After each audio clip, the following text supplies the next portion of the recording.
a gente tem que citar também, tá, que os marcadores mecânicos eles são muito confiáveis tanto para dia de chuva, quanto para lama, quanto para pancada, isso, aquilo. Por isso são muito usados e muito recomendados para esse tipo de jogo, cenário, woodball e o real action.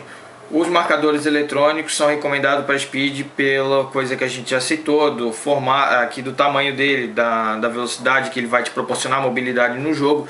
Enfim, então seriam basicamente isso o resumo de qual escolher, o porquê escolher cada um deles, tá? O marcador mecânico, falando um pouco sobre o mecânico, ele basicamente o funcionamento dele é por mola, tá? Ele é acionado e funciona por mola, o trabalho dele por mola.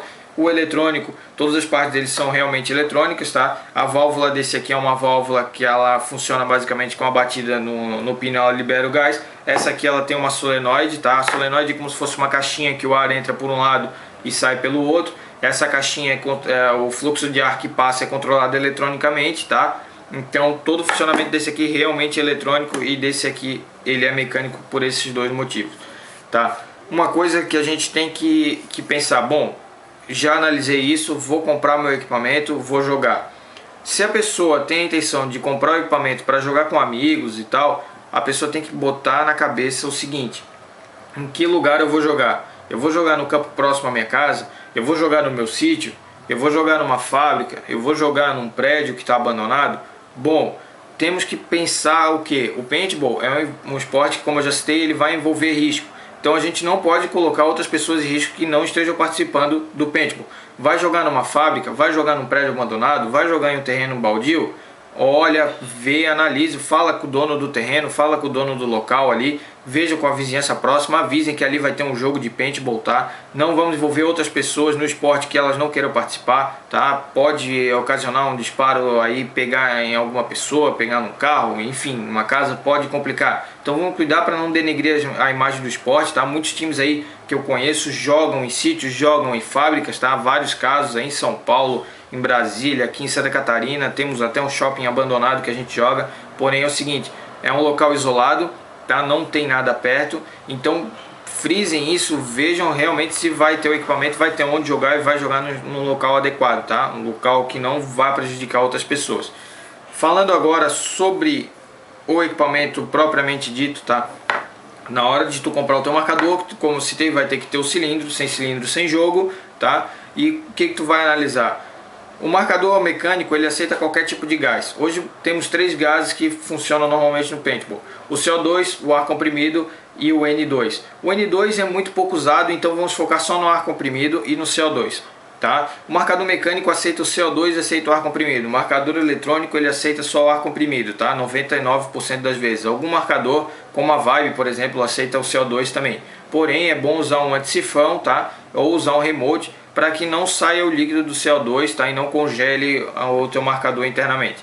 Os marcadores mecânicos já não tem esse problema, tá? Eles aceitam o CO2 normalmente, pode ser engatado direto aqui no asa, não tem problema.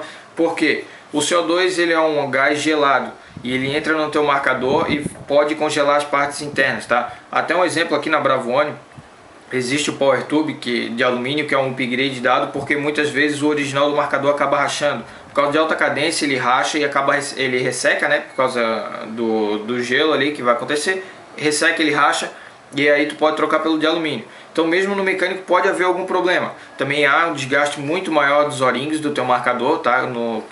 Usando o CO2 que com ar comprimido não teria, e das partes internas também. Se a pessoa tiver a oportunidade, tiver como usar o ar comprimido, o HPA que a gente chama, vale muito mais a pena, tá? Às vezes o investimento é um pouco mais caro, pois tem a necessidade de uma escuba ou tem que se deslocar até tal área para poder fazer a recarga, mas enfim, vale a pena. Ao longo prazo vai valer o investimento, tá? Tanto para o marcador quanto financeiramente falando. Os marcadores com ar comprimido não aceitam CO2 porque, como eu citei, a solenoide ela é eletrônica. Na hora que esse gás entrar e estiver dentro da solenoide gelada, ele pode congelar o circuito dela, tá? E pode fazer com que ela pare de funcionar, tanto a solenoide quanto as placas do teu marcador, congelando o teu marcador e estragando o teu equipamento. Então é basicamente isso sobre os gases. Lembrando que também, se tu for trocar o teu gás para ar comprimido, os marcadores mecânicos eles vêm lubrificados a óleo, tá? Esse óleo não dá com ar comprimido. Ar comprimido mais óleo, explosão. Não vai combinar. Tem vários casos na internet que é possível ver isso, tá? O marcador estourado, enfim. Não combina mesmo e não tem como usar, tá? O pessoal que usa CO2 não há problema nenhum. Porém, se tiver a oportunidade de usar graxa, tá? Graxa para paintball mesmo, vale a pena, invista, compra a graxa e faça a lubrificação do marcador com graxa. Porque vai que chega num dia de jogo, tens a oportunidade de usar o ar comprimido, tu pode trocar numa boa, não vai ter problema, tá? E outra coisa que vale sobre os gases, o ar comprimido, ele é muito superior ao CO2, tanto pelo desgaste do marcador, como eu citei, quanto também pela precisão que ele vai te proporcionar, tá? O marcador com ar comprimido, a variação dele de FPS é muito menor que com CO2, tá? O CO2 é um gás muito estável, a hora ele vai sair com a pressão mais alta, a hora mais baixa, a precisão vai aumentar por conta disso também, obviamente. Bom, então, falando sobre marcadores, o que a gente podia falar é basicamente isso. O vídeo já deve estar muito extenso, tá? Uma comparação entre o mecânico e o eletrônico que a gente pode fazer, claro que é uma comparação aqui de um marcador mais simples para um marcador de nível um pouco mais alto, tá? O que acontece? Esse aqui ele é mais pesado, tá? O eletrônico é mais leve, consome mais ar, consome menos ar. Ele tem uma precisão um pouco inferior, ele tem uma precisão bem melhor, tá? E todos eles têm diversos upgrades que podem ser feitos. Para precisão, que é um ponto chave, um ponto crucial que o pessoal sempre pergunta, um bom cano ajuda muito, tá? Na precisão. Apenas um cano, trocar um cano, botar um cano de qualidade ajuda.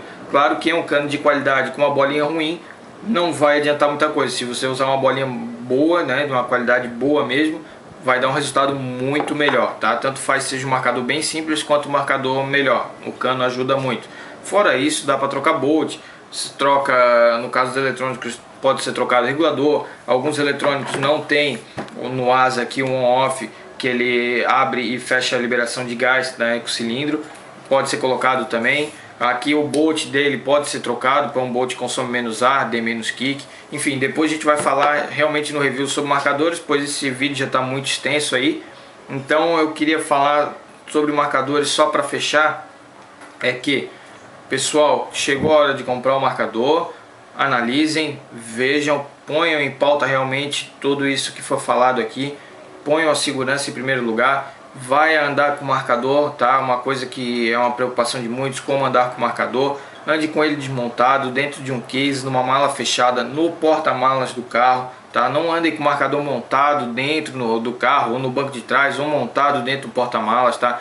Uma coisa que eu costumo fazer com marcadores quando eu tinha o meu mecânico, também não adianta tu abrir ele todo, eu tirava o magazine, tirava o estoque e deixava ele, tá, com o cilindro junto, agarrado no cilindro, que mostra realmente que é um paintball. Ou se não, deixa ele desrosqueado do cilindro, que eu deixava o cilindro junto na mala, né? Ou se não, deixa ele com o loader engatado, para mostrar, caso aconteça alguma blitz, alguma coisa aí, mostrar para o pessoal aí, para os policiais que forem te abordar, que realmente a tua intenção estava indo para um campo de jogo, tu não tem má intenção com o equipamento, tá? Vamos se cuidar, vamos cuidar também da imagem do esporte para não denegrir o esporte, tá? E também não evitem andar com o marcador no carro se não vai ir para o campo, ou se não está levando o marcador para fazer uma manutenção, né? Deixe o marcador num local que não vai se incomodar, tá? Andem, se tá com o marcador no carro, se é para jogar, andem com as bolinhas, andem com o cilindro. Não vamos fazer palhaçada aí, tenham responsabilidade, cada um sabe aquilo que tem, então cada um cuide. Segurança sempre, tá? É um assunto muito polêmico, tá? Então não quero generalizar, cada um tem sua opção, cada um tem o seu gosto, tá? O que vale lembrar é que paintball é paintball. Tem pessoas aí que classificam o paintball como duas modalidades distintas que não podem se misturar. É errado, vamos jogar, vamos esquecer esse preconceito aí de ter cada um na sua tribo, não existe isso. Todos nós jogadores aqui no Brasil sofremos das mesmas dificuldades, tá? Que todo mundo conhece aí. Então vamos se unir. Prova disso é o CBP, que está trazendo as equipes de cenário para jogar Speed, o pessoal está curtindo. Outros eventos de cenário que o pessoal está chamando os times de Speed para participar. Então vão acabar com essa besteira de dizer que não se mistura, que marcador eletrônico só pode ser jogado Speed, que não joga cenário quem tem marcador eletrônico. Isso é baboseira, tá? Eu jogo todas as modalidades, para mim paintball é paintball. Então é isso aí, galera, vamos jogar. Desculpa qualquer coisa aí que faltou, nós vamos detalhar realmente, fazer um review sobre mecânico, como funciona, qual é o processo dele, sobre eletrônicos a mesma coisa, como funciona, qual é o processo. Então é isso aí, valeu, obrigado, continuem acompanhando o canal, se inscrevam, se gostaram clique no gostei, continuem comentando aí, valeu galera, obrigado, até a próxima.